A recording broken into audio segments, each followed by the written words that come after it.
For us girls, super importante din ng maganda yung kilikili. And mas may confidence ka pag maganda rin yung kilikili mo.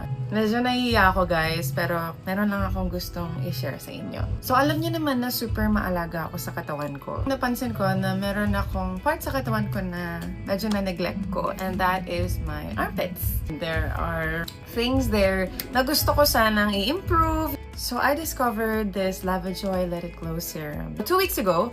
Ito, tinry ko siya. Unang-una, super bango niya. I kept on putting it on after I take a shower. Siyempre, ang unang hinahanap natin na effect niya is that di tayo magbi-BO. So, wala tayong body odor and wala naman talaga kasi mabango siya.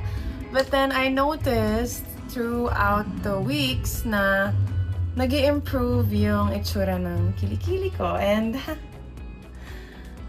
you know, became more smoother, mas moisturize siya. Maganda yung ingredients sa loob. Now, it has niacinamide. Ang halos lahat ng skincare, guys, may niacinamide. Para kayong, yun nga, nagsiserum sa kilikili. For us girls, super importante din ng maganda yung kilikili. And mas may confidence ka pag maganda rin yung kilikili mo. So guys, try nyo. It only takes 2 weeks. And sana guys, matuwa din kayo sa effects na makikita nyo.